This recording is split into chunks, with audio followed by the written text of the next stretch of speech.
Hello. Today I'm gonna be talking about how I got into UC Berkeley.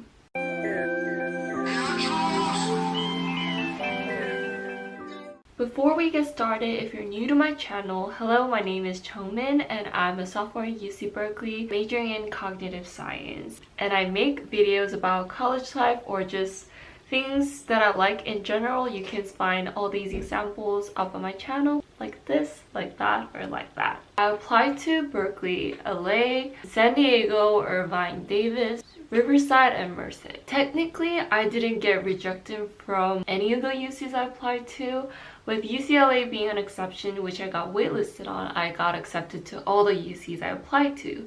So even if Berkeley is not where your heart is at, I feel like the information that I'll be sharing today would be relevant to you if any of the UCs that I've just mentioned is on your list. So let's just get right into it. I'll be dividing this up into 3 parts, as I mentioned: stats for first part, and my extracurricular activities for the second part, and my essays for the last part. So the numbers. I've got a lot of things to say about this section, but we'll get into this after I give you guys my numbers. So I took the SAT twice, first time in my sophomore year and second/last time in my junior year.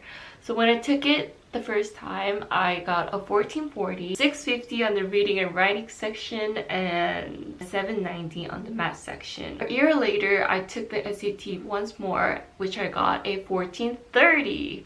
I know, it got worse. I got a 660 on the reading and writing section and a 770 on the math section. So as you guys can tell, I had a year between the 2 times I took it, and I can say with confidence that I did my best try to improve the scores, but turns out it didn't work out, or I was just way too nervous on the day of. And I feel like it's actually the both cases. I wanted to stress out how here I'm not saying that a 1430 or a 1440 is by any means the best score, but what I'm trying to say here is that I put a year worth of effort and time try to increase from the score that I originally got, which was 1440, and when I saw it got worse, I just thought that the year worth of everything that I put in was just gone, and it just didn't work out and it was a waste of time. That's why I was pretty much like discouraged the whole time when I checked the score, especially because I thought I would need at least a 1500 to get into the schools that I wanted to. Of course, this is obviously where the word dream school comes in, but I personally don't really like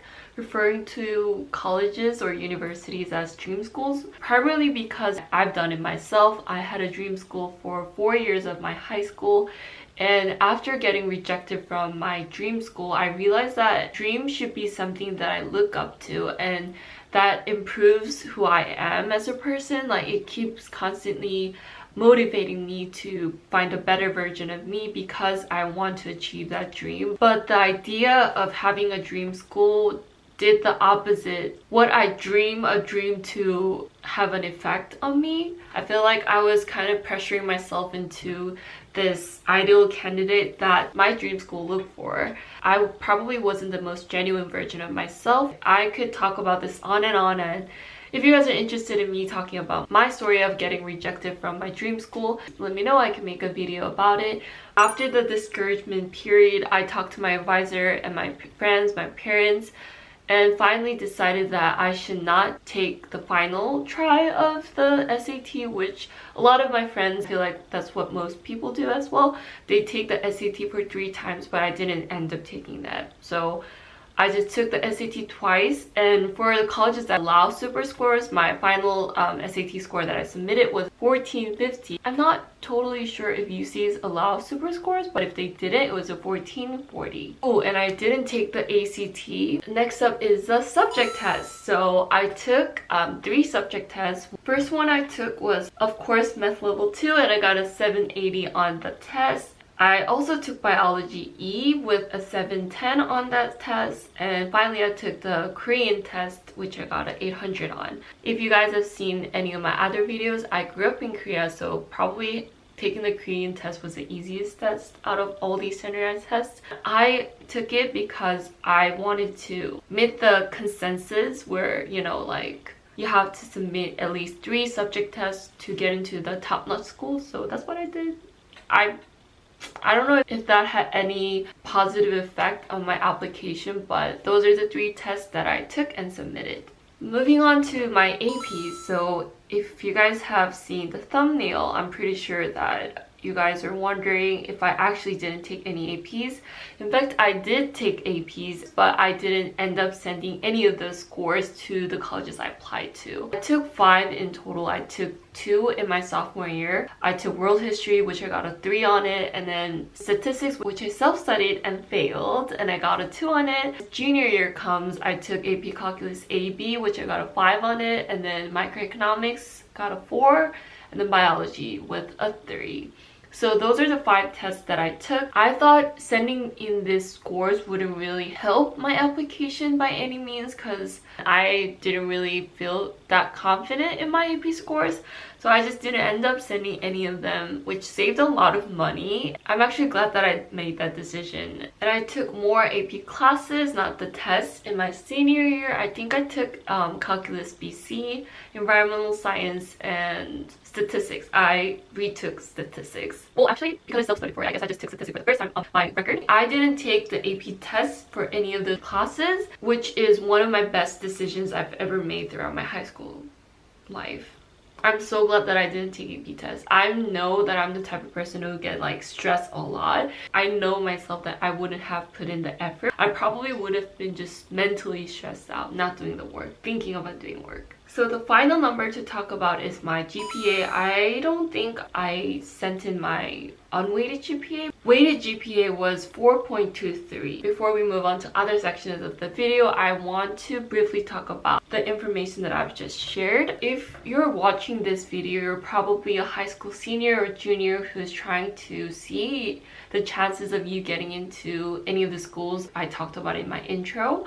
And I know that so well because I was once in your shoes, and I think I literally watched almost all videos on YouTube about how I got into such school videos, comparing my stats and myself to kind of see where I'm at the application process. And I was pretty much discouraged the most of the time because, as you guys know, my stats wasn't at the very high end of the spectrum, and many of the examples I've seen on YouTube were very strong candidates with strong standardized scores. They almost had perfect SAT scores, all 800s on the subject test, and all 5s. I knew, and I still know, that I am not the best person when it comes to standardized testing and test taking. So I feel like the mentality that I had to compare myself with other examples on the internet really just kind of, it didn't help me by any means, but I did it back then because I just wanted to see and know the chances of me getting into my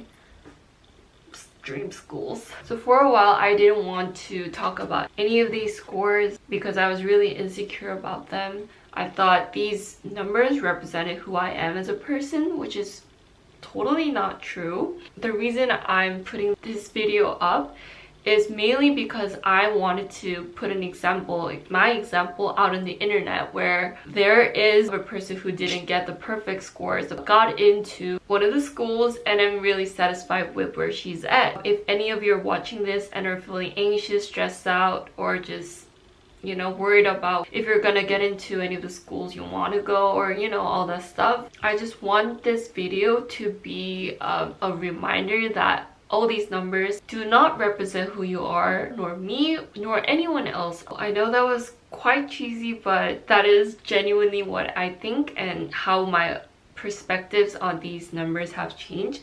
So that leads to the next 2 parts of the video, which I actually feel the most confident and passionate about, and also which I believe to have been the parts that caught the admissions officer's attention and picked me out of many candidates and application pool. So the second part is the extracurriculars. The EC section of UC application is quite different from the Common App, but it basically just touches upon the same things. I actually have my full application file that I sent in for UCs on my laptop, so I'll be literally reading off from that. So unlike the Common App where you can put in top 10, I guess, activities that you want to put on your application, The UC application flows a little differently. So they start with the coursework other than A to G. I put in the EHWA gifted program at the end of my freshman year. I attended lectures on Korean literature and social issues as part of the humanities and social sciences curriculum, discussing various political issues. And then moving on to the next category, there's a title called educational prep programs. This is a section where you kind of put on any activities that you feel like are related to your academic interests. The first one I put was about computer coding. I titled it Java/HTML/Swift. It says study front-end and back-end programming languages, worked on developing an application to aid non-native Korean speakers living in Korea. So I did that 10th and 11th grade. Coding probably wasn't a very major part of my application, but that is what I did throughout high school for 2 years because I was thinking of majoring in computer science. And then the second part moves on to mentorship on negotiations. Studied multi-negotiation with a professor who's an expert in negotiations. I applied new negotiation skills to lead meetings and organize volunteer events and seminars. So these negotiation skills actually are connected to one of the biggest parts of my application, which I'll talk about later in a sec. And the second part is a big forum. It was one of the conferences that the government had. There I researched and studied the fourth industrial revolution, the development of a local area and ways to implement sharing economy and inspire entrepreneurs. Next part runs social leadership program. So this is the kind of a leadership boot camp I did in sophomore year. I learned Python with college students at Yonsei University, studied the importance of data science and the connection to social innovations. So I guess here it talks a little more about my coding slash engineer side of my application, which by no means I'm not an engineer, but I haven't seen this application in detail in like 2 years. So right now it feels like almost as if I'm reading someone else's application. So I feel like now I'm in the admission officer's perspective, but we'll see. So that concludes the educational prep program part, and then the next part is volunteer and community service. So the first one is called Angel House/Love Call. Angel House was the facility that I volunteered at throughout my 4 years of high school. I cleaned the facilities, interacted with the elderly and mental health facility on a monthly basis, delivered coal to poor houses in Seoul. So the next one is titled Helping Hands. I founded a non-profit organization. I applied for it and was granted business status. I was featured in Korean financial journals for its impact, and I raised 171% of the nation goal. So basically I founded a nonprofit with my friends. It started off from doing fundraisers, but in the end we made this into a company where we made and designed some products that could send message of the meaning of volunteering, especially to high school students who might have an alternative perspective on volunteering as like this is a requirement to put on your resume and stuff. And then the next one is kind of all connected. So I created an inter-school alliance, led educational seminars to spread the meaning of volunteering and built curriculum for it. So it was just a one-day conference thing. It was like a sub-activity under Helping Hands that we created this international volunteer coalition mentoring program, which I did for 3 years of my high school. I served as a mentor for the past 3 years, gave advice based on my high school experience to underclassmen. And then the last thing on my social service section is a Cambodia mission trip, cleaned up garbage in the villages, helped take care of the kids, and donated the necessities to the children.